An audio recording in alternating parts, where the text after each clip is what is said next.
Hello student, welcome to MJC Learning. This is the part 7 of the chapter Rotational Dynamics. In this lecture, we are going to derive an expression for the theorem of parallel axis and the theorem of perpendicular axis. Then we will learn how to apply this theorem. Let's start with parallel axis theorem. We know that moment of inertia depends upon mass distribution about an axis of rotation. Therefore, it is different for different axes of rotation of the same body.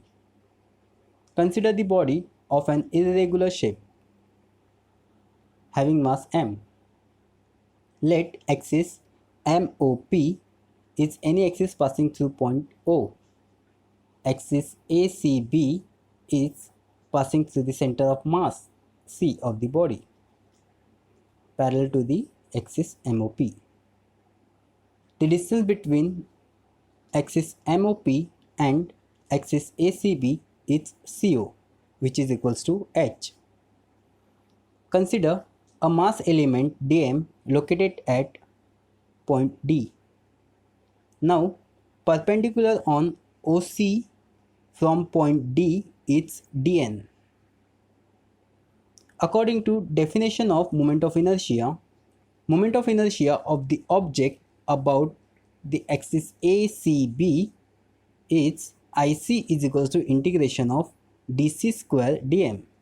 Similarly, moment of inertia of the object about the axis MOP is IO is equals to integration of dO square dm.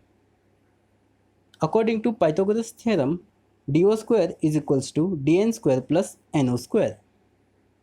Therefore, IO is equals to integration of dn square plus NO square dm. Now, NO is made up of NC plus CO. Therefore, IO is equals to integration of dn square plus NC plus CO whole square dm using the formula A plus B whole square. Therefore, IO is equals to integration of dn square plus NC square plus 2NCCO plus CO square dm. Here, CO is equals to H and dn square plus nc square is equals to dc square, again using Pythagoras theorem. Therefore, IO is equals to integration of dc square plus 2nc into h plus h square into dm. Therefore, IO is equals to integration of dc square dm plus 2h into integration of nc dm plus h square into integration of dm. Now, we know that integration of dc square dm is nothing but IC, and integration of dm is equals to capital M, the total mass of the object. Also, integration of NCdm is equals to C, because any mass distribution is symmetric about the center of mass, and therefore, according to definition of center of mass, integration of NCdm is equals to 0. Therefore, IO is equals to IC plus 0 plus h square into m. Therefore, IO is equals to IC plus ms square. This is the mathematical expression for parallel axis theorem.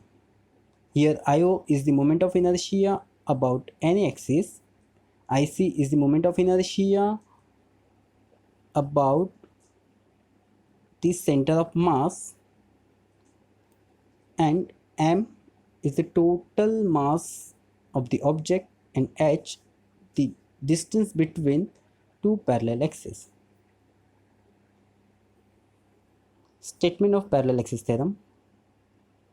Parallel axis theorem states that the moment of inertia of an object about any axis is the sum of its moment of inertia about an axis parallel to the given axis and passing through the center of mass, and the product of the mass of the object and square of the distance between the two axes.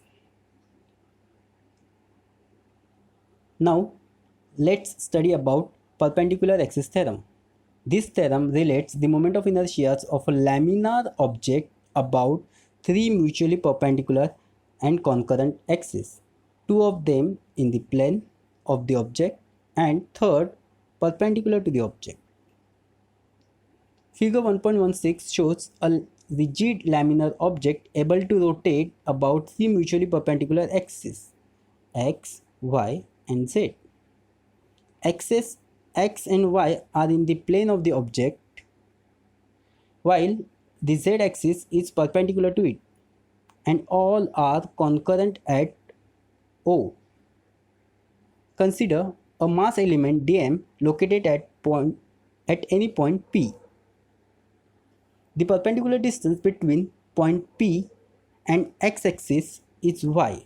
Therefore, MP is equals to y. Similarly, the perpendicular distance between point P and y-axis is x. Therefore, NP is equals to x.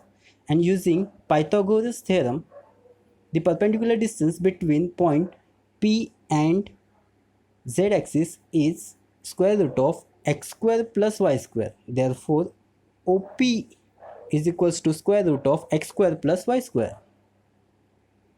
If Ix, Iy and Iz are the respective moment of inertia of the object about x, y and z axis, we can write Ix equals to integration of y square dm, Iy is equals to integration of x square dm and Iz equals to integration of y square plus x square dm. Therefore, Iz equals to integration of y square dm plus integration of x square dm. Therefore, Iz equals to Ix plus Iy.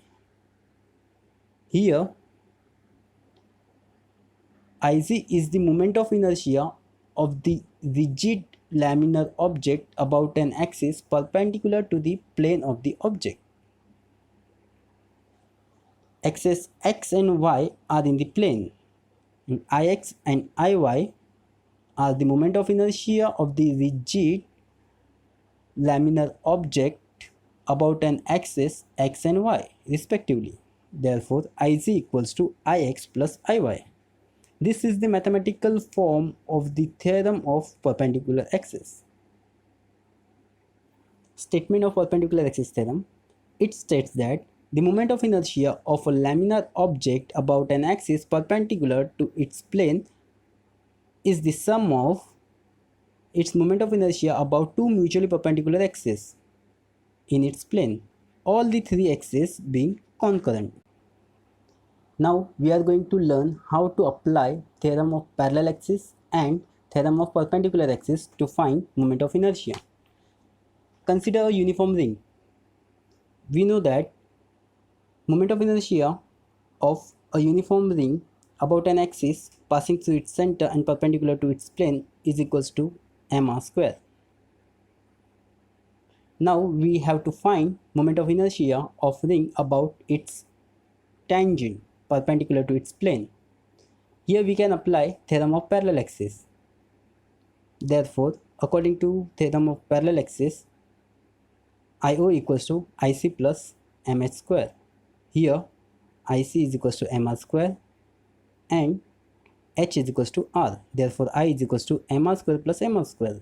Therefore, I is equals to 2MR square. To find moment of inertia of a ring about its diameter, we can use perpendicular axis theorem. Therefore, perpendicular axis theorem gives Iz equals to Ix plus Iy. Here, Ix and Iy are same because both are diameter of the ring. Therefore, Ix equals to Iy and Ix plus Iy is equals to 2Ix. Therefore, mr square is equals to 2Ix and Ix is equals to half mr square. Now, moment of inertia of a ring about its tangent in its plane can be obtained by using theorem of parallel axis. Here, half mr square plus mr square is equals to 3 by 2 mr square.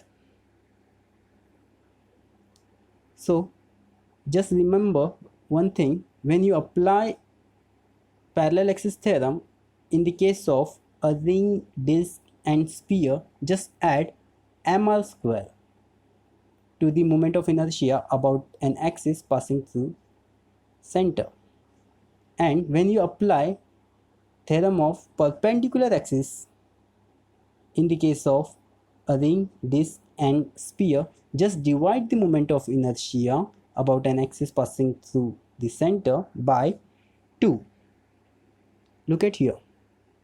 We know the moment of inertia of ring about an axis passing through its center and perpendicular to its plane. So here we use parallel axis theorem, so we add mr square, so mr square plus mr square is equals to 2mr square. Here we use perpendicular axis theorem, so we divide moment of inertia by 2, therefore we get ix equals to half mr square. Similarly here we use parallel axis theorem, so we add mr square to this moment of inertia, therefore we get I is equals to 3 by 2 mr square. Similarly, we can calculate formula for different shapes or for different axis of rotation. Therefore, we know that moment of inertia of a uniform disk about an axis passing through its center and perpendicular to its plane is equals to half mr square. Therefore, moment of inertia of a disk about its tangent perpendicular to its plane is equals to half mr square plus mr square is equals to 3 by 2 mr square. And moment of inertia of a disk about its diameter is I is equals to half of half mr square, which is equals to 1 upon 4 mr square. Similarly, moment of inertia of a ring about its tangent in its plane can be obtained by using theorem of parallel axis. So just add mr square. Therefore 1 upon 4 mr square plus mr square is equals to 5 upon 4 mr square. For hollow sphere, moment of inertia about an axis passing through its center is equals to 2 by 3 mr square. And to find moment of inertia about its tangent, just add mr square. Therefore I is equals to 2 by 3 mr square plus mr square, which is equals to 5 by 3 mr square. Similarly for solid sphere, moment of inertia about an axis passing through its center is 2 upon 5 mr square for solid sphere, and about its tangent 2 by 5 mr square plus mr square, which is equals to 7 upon 5 mr square. We know that moment of inertia of rod about an axis passing through its center is equals to ml square upon 12. So moment of inertia, so we can derive moment of inertia of rod about an axis passing through its one of the end is equals to ml square by 12 plus ml square by 4. Therefore I is equals to ml square by 3. Here h is equals to l by 2. Therefore h square is equals to l square upon 4. Similarly, we can calculate formula for hollow right circular cone, which is equals to half mr square, and for solid right circular cone, moment of inertia is equals to 3 by 10 mr square. So we will stop here. In the next lecture, we will study about angular momentum and conservation of an angular momentum. Thank you.